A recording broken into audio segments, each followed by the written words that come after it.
pesquisado, né, fica reduzida ou fica simplificada a recurso. A gente vai também comentar um pouquinho mais sobre isso. Observamos um número muito reduzido de trabalhos sobre tecnologia assistiva e deficiência visual. Esses trabalhos que falam sobre TA e DV ou tem foco no sistema Braille ou tem foco na informática, a maioria deles. E aí, quando eu estou falando da informática, eu estou falando da TIC de maneira geral, ou da TIC assistiva, ou da TIC acessível. Então, essa tecnologia de informação e comunicação utilizada pela pessoa com deficiência, no caso aqui do nosso trabalho, a deficiência visual.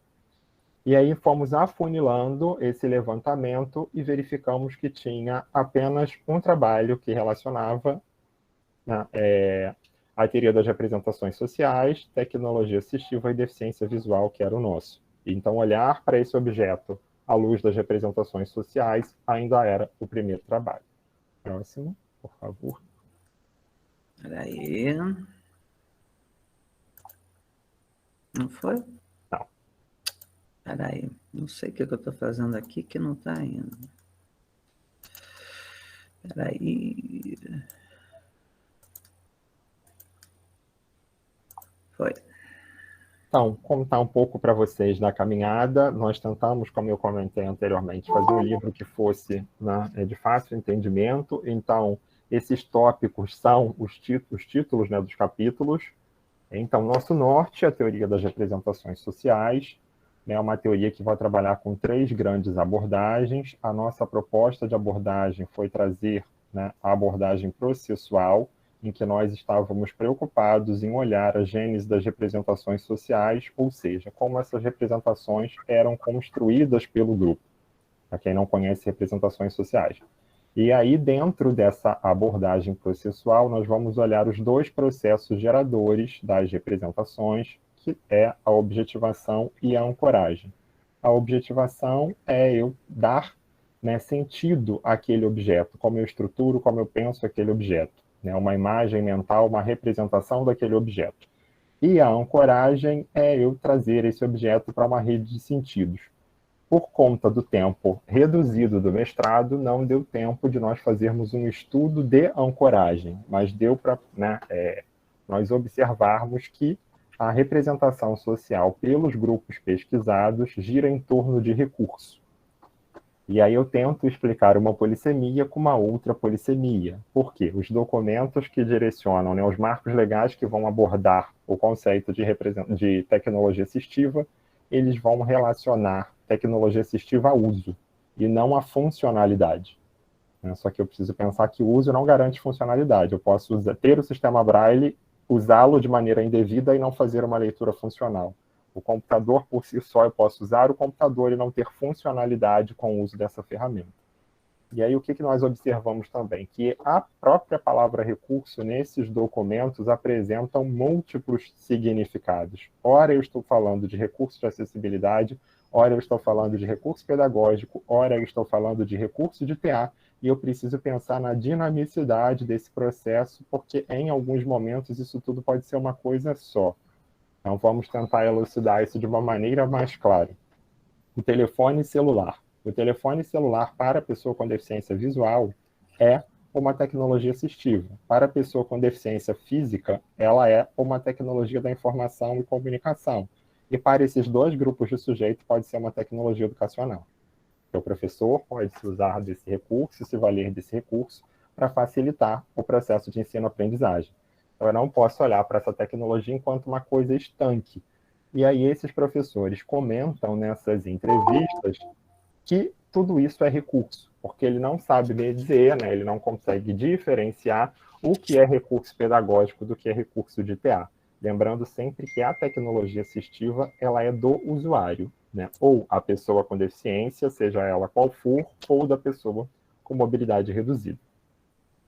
Como nós caminhamos? Então, nós fizemos inicialmente um levantamento nesse período de 2006 a 2017, nos periódicos em português da área de educação especial, em que nós estávamos buscando, né, articular deficiência visual, cegueira, baixa visão, tecnologia assistiva e teoria das representações sociais. Essas foram as palavras-chave adotadas. Esses periódicos tinham que ser gratuitos.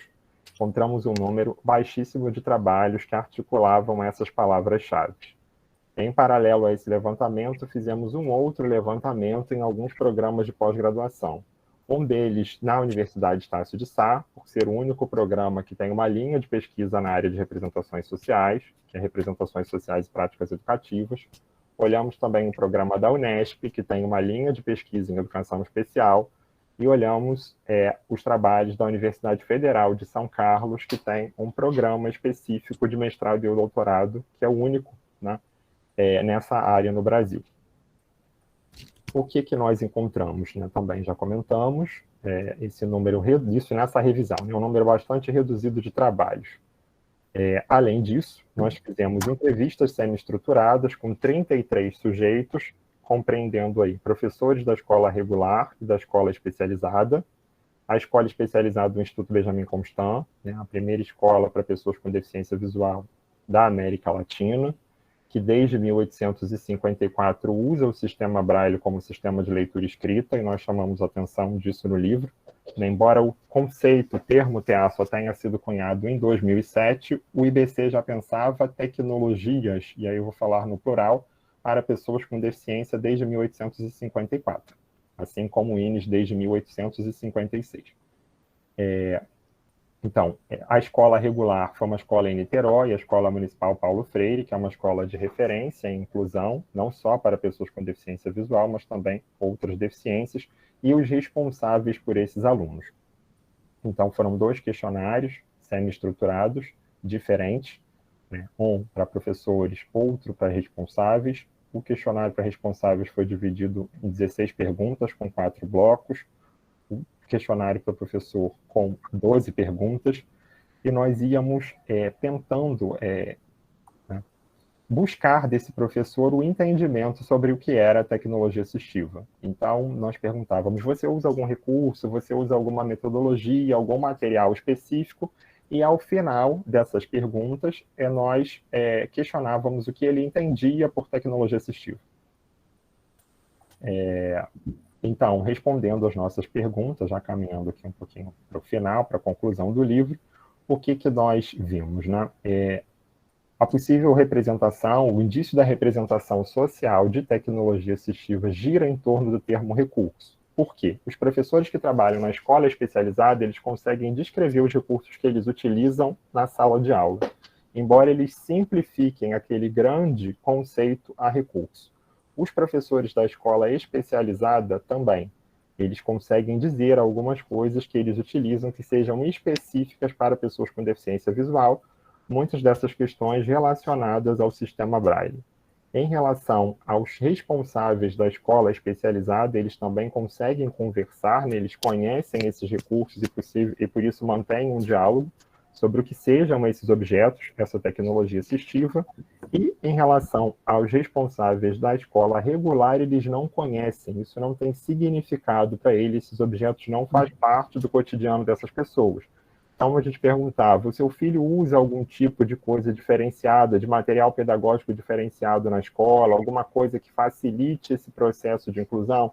E os pais não sabiam nos dizer. Ou seja, não há uma representação social para esse grupo específico, porque esses responsáveis, inclusive, desconhecem a sala que os filhos estudam. Então, nós perguntamos, você conhece o espaço escolar? Não, não conheço, não sei o que faz, não sei como faz, eu não tenho acesso a essa informação, dificultando esse processo educacional e acabando por excluir essa família de todo esse processo. Próximo.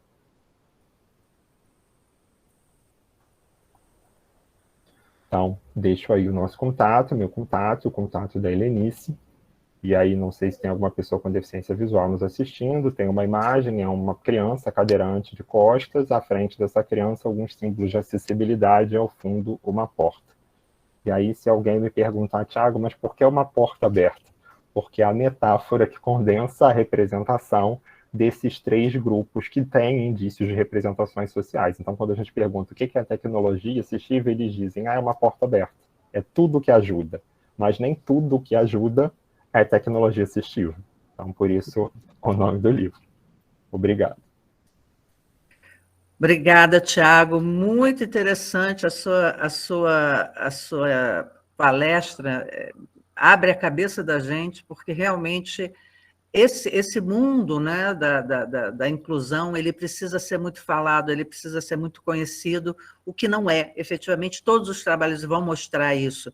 Tem poucas pesquisas sendo feitas, as pessoas falam pouco, as pessoas não conhecem.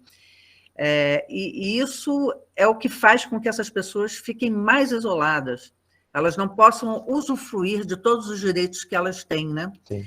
Então, isso eu acho bastante importante. Agora, eu vou abrir aqui, já para a galera toda, para fazer perguntas, e já vou colocar aqui o site, o link, para vocês terem acesso aos certificados, tá bom? Acabei de colocar, quem quiser entra lá, já preenche o formulário, que vai ser mandado o certificado por e-mail, o certificado de participação, ok? Então, quem quiser fazer perguntas, já pode fazer. Enquanto ninguém faz, eu vou já perguntar, porque eu também falo para caramba. Essa definição, essa diferenciação, né, de tecnologia informacional, tecnologia educativa, né, e tecnologia assistiva, se você puder esclarecer um pouquinho mais, assim, quais são os meandros entre a utilização dessas tecnologias e de que forma isso pode ser benéfico ou prejudicial ao sujeito com deficiência? Eu agradeço. Na verdade, como eu comentei, nessa pesquisa ela já tem 5 anos, porque foi um começo, isso que vocês estão vendo é o começo, que já não é mais a dissertação, já caminhamos um pouquinho e já tem a tese. Então, o que nós observamos inicialmente, que comprovamos e defendemos ontem? Há um imbricamento, um enredamento entre pelo menos 3 tecnologias utilizadas pela pessoa com deficiência. A TIC, a TA e a TE. Então, tudo começa com a TE, que é a tecnologia educacional, que chega no Brasil mais ou menos na década de 60, importado do conceito americano, né? Então, os Estados Unidos criam um conceito de 1950, abordando essa questão da tecnologia educacional, que pode ser tanto do professor quanto do aluno, que são tecnologias utilizadas para facilitar o processo de ensino e aprendizagem. Então, chega mais ou menos no Brasil em 1960, autores como Vera Kandô vão discutir isso já no final de 68, inclusive questionando o que é essa tecnologia, se era uma tecnologia na educação ou uma tecnologia da educação. Na década de 80, com o advento da informática na educação, e aí tem todos os programas educacionais, o Proninfo, o Proinf, eu tenho o uso do computador na sala de aula, que também não deixa de ser uma tecnologia educacional. Caminhando aí na década de 90, o boom da internet, eu passo a ter, então, as TICs, Tecnologias de Informação e Comunicação, mais ou menos 95, 96. Ao final da década de 90, nós já começamos a pensar no conceito de tecnologia assistiva, à época com o nome de ajudas técnicas, né? E aí vem muito a questão da representação como tudo aquilo que ajuda. Então, o que nós vamos observar, inclusive nos marcos legais que norteiam questões relacionadas à pessoa com deficiência, é um enredamento, um imbricamento desses 3 tecnologias que estão apoiadas na questão do uso e não da funcionalidade. O documento diz que a pessoa precisa usar, mas ele não diz que tem que ser funcional para ela. Então, eu preciso pensar sempre em quem é o usuário, quem é o sujeito com deficiência, que vão ter necessidades distintas. Eu posso falar da surdez e da deficiência visual, são 2 deficiências sensoriais que têm necessidades distintas. Então, preciso pensar no usuário, no contexto, na funcionalidade e na finalidade. Então, respondendo aí a Cláudia, eu preciso olhar sempre a questão da dinâmica dessa tecnologia no processo para eu entender o papel que ela ocupa, porque ela pode ser uma TIC, uma TA e uma TE simultaneamente. Né? Pensando na TIC, no caso de pessoas com deficiência, a gente sempre vai pensar numa TIC assistiva. Né? Esse computador vai ter que ter algum recurso de acessibilidade que permita essa interação com o usuário. Ok, Thiago. Pelos comentários aqui, todo mundo está gostando muito, muito bem explicada, realmente é o seu dom, né? Você faz tudo bem direitinho, explica, sei. Eu só pedi para você repetir, eu já tinha entendido, mas é porque muita gente entrou depois. Não tem problema. Esse é um ponto que eu acho que foi crucial na na sua explanação, né? Vocês podem ir perguntando, se vocês quiserem, vocês podem liberar o microfone e perguntar diretamente para ele, tá bom? Oi, boa tarde, meu nome é Joyce, eu sou da Escola Municipal Vila Tur. Tá me ouvindo? Pode falar, Joyce. Tá, desculpa. Nada. Eu só queria que você explicasse uma coisa que você falou no final, que você falou que tem muita coisa que serve para ser tecnologia assistiva, mas tem algumas coisas que... Aí não sei como que você falou. Você falou uma frase perfeita, mas eu não consigo reprisar. Eu queria que você explicasse um pouquinho melhor. Assim, o conceito de TA é um conceito bastante amplo, né, que envolve produtos, estratégias, instrumentos, recursos, serviços, práticas que estão direcionadas às pessoas com deficiência e com mobilidade reduzida. O que a gente precisa pensar é sempre na dinâmica desse processo. Então, assim, quem é o usuário? Para eu falar em tecnologia assistiva, tem que ser pessoa com deficiência, e aí deficiência física, deficiência sensorial, deficiência intelectual, deficiência múltipla, né, que é a associação de duas ou mais deficiências, e surdo-cegueira, que não sei se todos sabem, é uma deficiência única, né, embora sejam duas, mas como é uma dupla privação sensorial, ela é caracterizada como uma deficiência única, porque eu não posso pensar... Você está falando sobre isso, eu tenho uma tese sobre isso, uma tese não, uma teoria sobre isso, que eu acho que a deficiência múltipla, ela tem que comportar uma deficiência, algum tipo de deficiência intelectual, entendeu? Associado, porque eu acho que isso é que faz com que seja tudo diferente das outras deficiências. Compartilho da sua teoria. Por quê? Porque a gente tem que pensar que não é só a associação de duas ou mais, é o impacto e o comprometimento que ela ocasiona naquele sujeito. Então, respondendo a Joyce aí um pouquinho, é a questão da dinâmica, Joyce. Você sempre vai olhar quem é o usuário, qual é o recurso, né? Qual é a funcionalidade e qual é a finalidade. A funcionalidade é a função que aquilo vai ocupar, vai possibilitar aquele sujeito, que pode ser tecnologias diferentes para funções diferentes. Então, por exemplo, para a pessoa deficiente visual, o relógio é uma tecnologia, permite ela ver a hora, o braille é outra tecnologia, permite ela ler e escrever, a bengala é outra, o cão-guia é outra. Então, a gente tem ampliado esse conceito de que tecnologia não é só objeto. Eu sou uma tecnologia na minha aula para o meu aluno, porque eu sou um guia, então eu sou uma tecnologia humana. Eu digo para ele, eu descrevo para ele, eu ando com ele. Quando ele usa o cão-guia é uma tecnologia animal, né? Vamos botar assim, é o meio que vai permitir a ele caminhar com autonomia, independência e segurança no espaço, como a bengala longa também é. E a finalidade é sempre o objetivo que eu quero alcançar. Eu vou usar uma frase assim curtinha que a gente tem colocado bastante, né? Qual é a finalidade da tecnologia assistiva? É incluir na escola e na vida, né? Então, se eu estou falando aqui dos mais novos, eu estou falando de uma inclusão escolar, mas o que se preconiza, o que se objetiva, claro, dentro das possibilidades de cada um e da funcionalidade de cada um, é que essa pessoa esteja na vida, né? Trabalhando, autônoma, e também cai num outro conceito. Então, vocês vejam que quando eu começo a discutir conceito, eu trago vários outros conceitos para essa esteira da discussão. Né? O que é qualidade de vida? Depende de que sujeito eu estou falando. A qualidade de vida para um cego é totalmente diferente de um surdo cego. Outra coisa sempre que a gente precisa pensar é autonomia e independência. Independência é fazer alguma coisa sozinho. Autonomia é a capacidade de gerir a minha vida. Financeira, laboral, emocional. E acaba que na educação a gente faz também um enredamento disso tudo, e por hora nós usamos esses conceitos sem defini-los com uma determinada clareza. Gente, eu vou ter que encerrar, porque daqui a pouco eu tenho outra mesa. Isso está sendo uma loucura para mim. Isso é mais difícil do que o pós-doc que eu fiz. É mais difícil do que a gente está presencial, né? Muito mais. Mas, enfim, eu acho que é válido. Daqui a pouco eu já estou craque, mas foi a primeira vez que eu fiz isso, né? A primeira vez que eu também dei formação remota também foi um desespero. Hoje em dia eu já domino, mas é por aí mesmo. Então, essas tecnologias, agora, só para complementar o que você falou, Tiago, eu acho que elas vêm e elas precisam ser pesquisadas, elas precisam ser, mas volto a falar, a partir da voz e das necessidades, da voz do sujeito que tem deficiência. Ele sabe o que ele precisa, ele tem que se organizar, né, em grupos que tenham os mesmos interesses, assim como toda a sociedade se organiza, em categorias que defendem seus próprios interesses.